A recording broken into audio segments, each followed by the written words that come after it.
I'm your host, Kelly Morgan, indie author and indie publisher. Welcome to another episode of The Author's Mic.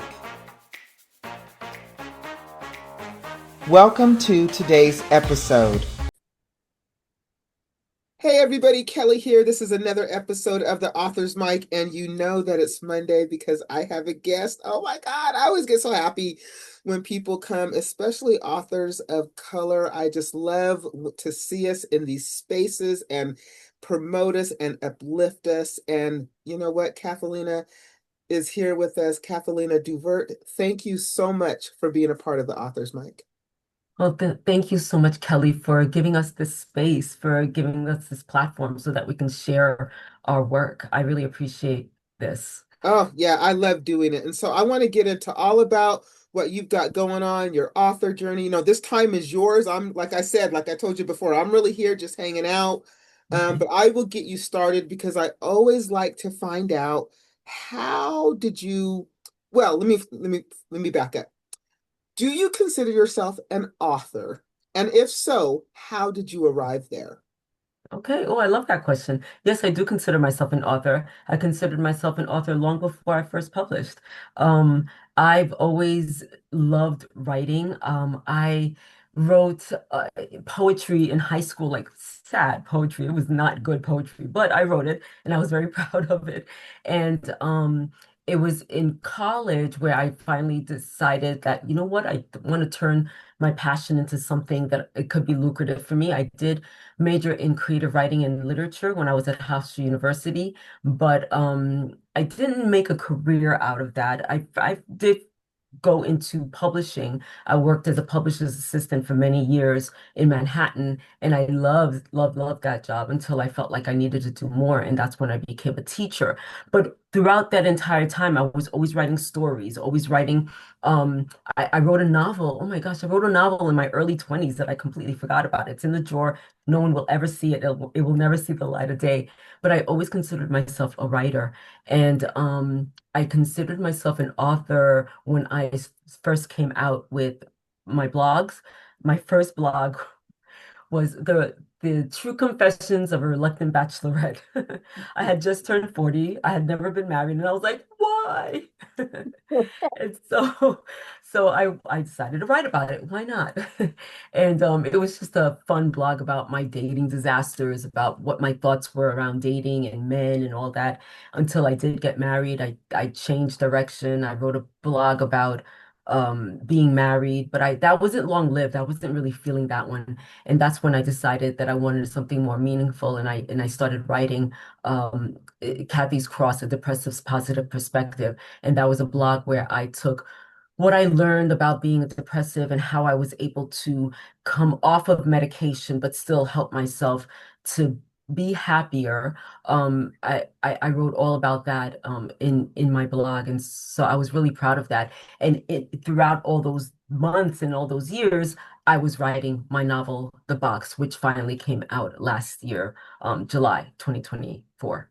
So tell us about The Box. It sounds like that's the novel that actually made it to the light, right? Yes. That's the one that we get to see. So tell us about it. Sure, sure. The novel, The Box, started from my experiences with depression that I did not know about. So about I've suffered with depression longer than I remember. I think started around when I was 11 or 12 years old, and I never understood what was wrong with me, right? I just saw myself as having issues. I didn't know what was wrong with me.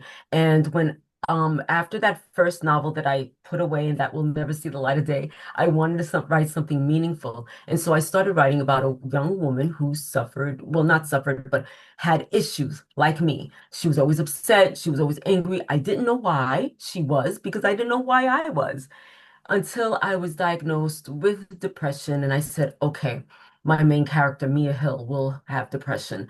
And so I had to create something completely different from my life. I had to create what had caused her own depression, which was trauma with family trauma, with especially with her mother. And so But you know what the thing is, when I first started writing that novel, she was going through her depression. When I was finally diagnosed with depression, I knew that my character was going through depression. And I made it that she was experiencing this depression. I didn't really know what it was, what caused it, but it was more leaning towards her romantic life. And then it wasn't until years later where I was like, you know what? That her romantic life will be the second story, but the main story, the main plot will be her issues with her mother. And I felt like it was really, really a good story in that we all have had experiences. Well, I'm not going to say we all have because some people did not have the fortune to grow up with a mother, but I'm going to say that we've all had experiences within our families, right? That caused a bit of trauma. And with my main character, it was just her mother misunderstanding her mother going through her own trauma and not being able to share that trauma or share her experiences with the rest of her family that really developed this young woman's sense of self, her sense of her place in the world. And I really felt that that was important to share because, I mean, if you think about it, you know, our families is where we learn our own identities and we take it from there. And then there are things that happen outside of our families that affect the type of person that we become, but really central to our identities is our families. And that's what I really wanted to bring to the forefront with my novel, The Box. And so um they were I worked on it for so long. I worked on it for 25 years before I was able to publish it. And it was because there were times when I was too depressed to work on it. Then I became a teacher and I spent so much time, you know, lesson planning and grading that I didn't get a chance to really focus on the novel. So there were a number of things that caused me to not focus solely on the novel. And when it was about 2017 when I finally picked it up again and I said, I have to do something with this. And that's when I devoted more time to bringing it to light. So you had said that the problems with her love life were the second book, and Yes. that this is the first book. So do I see a second and third and maybe fourth book coming out of this? Is this a whole series with this protagonist? You know, I thought about having a series, but I felt like, you know what, I think I did everything that I wanted to with this story. So it's not necessarily the second book. It was just the subplot, you know, that she still has that romantic life. She still has her issues with her boyfriend not a mysterious, but this new man who, you know, comes into her life. But yeah, I just made it the side story. There's no second or there's no series here. So I love to hear, how indie authors got their books actually into print. Mhm. What did you do? Did you self-publish? Did you use a hybrid? Did you go traditional? How did you get that book out there? I did self-publish. So at first, that's not what my intention was. I wanted to find an agent. I wanted to get that a publisher, even if it was an independent publisher. But it had been 25 years since I was working on it. And I know that it takes about, if I'm lucky, 2 to 3 years to find a really good agent. And then after that, if I'm lucky, it takes another 2 to 3 years for it to see print. And I felt like I didn't have that time. I felt like I didn't want to spend that time. So I felt like, you know what, I think I could do this on my own. We have the technology for it now. There are certain systems in place to help authors, you know, self-publish. So, you know, I decided to self-publish. And that really seemed overwhelming to me. So I decided that I needed help with it. And I joined an organization called the Women's Fiction Writers Association, WFWA. And within that organization, they have mentor programs, and you can apply to get a mentor as a book coach or a publishing coach. And that's what I did. I applied so that I can have a publishing coach. And I was paired up with another author is a completely different genre. I'm literary fiction. She's romance. Um, and but she helped me navigate. my way into publishing using Amazon. And she told me where to go to get my novel reviewed before it came out. And she just helped me navigate the whole entire space. And it was just such a godsend that she was able to do this because I really felt overwhelmed. I don't think I would have been able to do it in the 6 months that I allotted to doing it. So I declared to myself in December 2023 that I was going to publish in 2024. And sure enough, July 2024, I finally published, and it was the help of a publishing mentor, a coach. Congratulations. Thank you. Congratulations.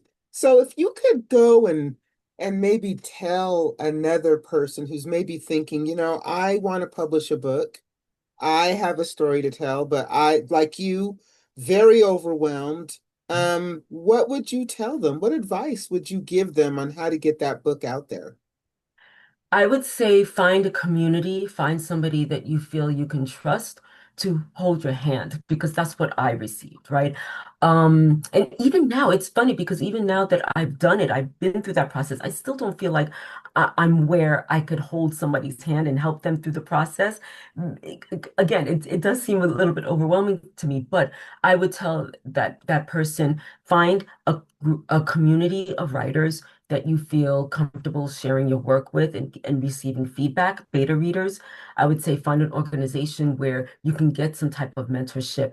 I applied to so many different contests, mentorship programs, all of those things in order to get the people that will help me, that community of people that will help me get to my next step. I would say start there, start there. That is really good advice. And start where you are. Right? Yeah, I mean, start where you are and just get the words out there. yeah, So, exactly. what's on the horizon? So, you're an author, you've got this one book out there, Mhm. you love to write. Mhm. What else is on the horizon? Well, I'm working on several different projects. One is that I'm taking my blog, Cathy's Cross, A Depressive's Positive Perspective. I'm taking that and I'm putting it into a journal where it'll be like, I guess, memoirs slash journal where my posts, people can read my posts and reflect on that and write their own whatever it is that they feel that resonates with that text. That's one. Two, I am working on another novel, which will be about twins, Haitian-American twins, and their struggles with identity. I'm working on that. And currently, I have a mentor who is helping me through that. And I'm also going to be featured in an anthology. It's an anthology about it's recipes for kindness, where women it was a number of us independent authors. We got together and decided to have an anthology about kindness, and each of us has a story in that book where we sort of just tell our own story of what we think kindness is about. That's coming out in November, so I'm excited about that. And I'm just gonna keep going. Whatever ideas come to mind, I'm just gonna keep going. I've got the writing bug. I'm a writer, I'm an author, and I'm gonna keep at it as long as the ideas, as the juices keep flowing in my mind. That's fantastic. So, people wanted to connect with you, check out the box, follow you. How do we do that? Well, I am on Instagram as Cathelina Duvert, and I do have my own website, cathelinaduvert.com, and I'm on, well, I'm on Facebook a little bit, but yeah, Instagram and my website are the two pl main places to find me. And the links will definitely be in the description. So, if anybody's interested, and then is the book available on just Amazon or Amazon and other places? It is available other places. You can find it on barnesandnoble.com, bookshop.org, and a number of other different places. Oh, and exciting, I finally have it on audio. So those of you who are more into, yes, thank Congratulations. you. Thank you. So I Yes. have it on audio as well. So yeah. Fantastic. That is so great. I'm so happy for you. So let me do Thank my you. laundry list of things before I let you go, just so Mhm. that everybody knows. So very easy, y'all, to be on the author's mic. You go to my website, you go to the link, you fill out some information, boom, you're on the author's mic, and the time would be yours. I tell you, it's 100% free, no pitching, no fees. Just come on and promote yourself. If you are wanting to write a book, but you're kind of stuck, I got you. I got a 44-page guide on my website. It's called So You Want to Write a Book. It's free. Go download it. It doesn't tell you how to write the book, but it does tell you things that you need to know to get that book into print. And so all of that is free. Go get it.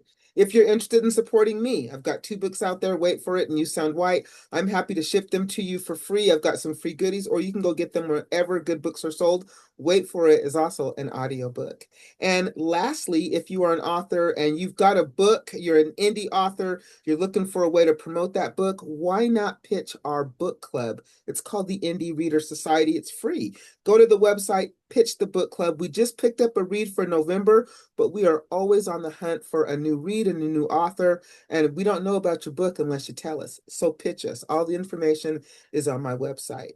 So, Cathelina, before I let you go, I always like to ask people, like, during this your writing journey and everything that you've got going on, what is one sound piece of advice that you would give somebody who is really struggling right now to really kind of get their words out there? They don't really know what to do.